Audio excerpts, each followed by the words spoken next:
Hello साथीहरु, म चाहिँ दिनमा चाहिँ ड्युटी सकेर आएपछि चाहिँ 4 घण्टा रेस्ट हुन्छ नि त हैन। 4 घण्टा रेस्टमा चाहिँ म 2 घण्टा चाहिँ सुत्छु। अरू बेला त सुत्थिनँ, तर आज चाहिँ 2 घण्टा सुतेँ।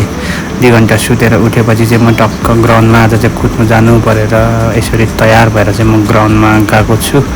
अब यहाँ ग्राउन्डमा चाहिँ म हल्का रनिङ कुद्दैछु।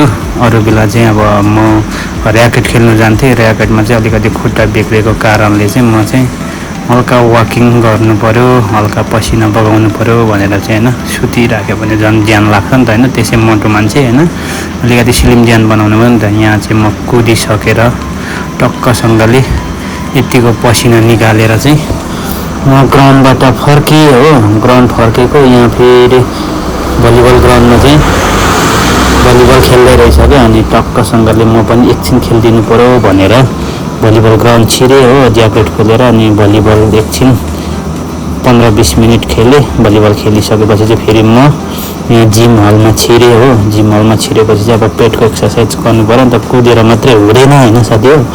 हल्का कुदेर आएपछि चाहिँ पसिना निक्लेपछि चाहिँ टक्कसँगले यसरी पेटको एक्सर्साइज गर्यो भने चाहिँ पेट घट्छ हैन। एक्सर्साइज गर्दाखेरि एउटै मात्रै गरेर हुँदैन नि त हैन साथी हो। हल्का पेटको एक्सर्साइज गर्नु पर्यो, खानामा कन्ट्रोल गर्नु पर्यो है। यसरी म चाहिँ मजाले पेटको एक्सर्साइज चाहिँ 20 मिनट जति गरेर फेरि 7 बजे ड्युटी चढ्नुपर्ने हुन्छ हैन। नुहाइधुवाइ पनि गर्नुपर्ने हुन्छ। त्यही भएर चाहिँ म हतार पेटको एक्सर्साइज 20 मिनट टाइम निकालेर चाहिँ टक्कसँगले म एक्सर्साइज गर्दै थिएँ हैन। अन्तिममा चाहिँ मैले यस्तो मजाले गर्दै थिएँ कि अन्तिममा चाहिँ टक्कसँगले यसरी लाइन गइदियो क्या, ठ्याक्कै टाइम सकिँदा। अनि घरमा आएर चाहिँ टक्क यसरी लुगा खोलेर चाहिँ टक्कसँगले भित्र हेर्दाखेरि चाहिँ छ्याप्प भिजिराखेको क्या।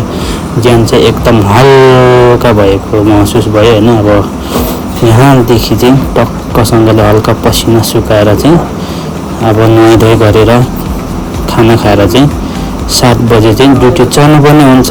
त्यही भएर चाहिँ साथी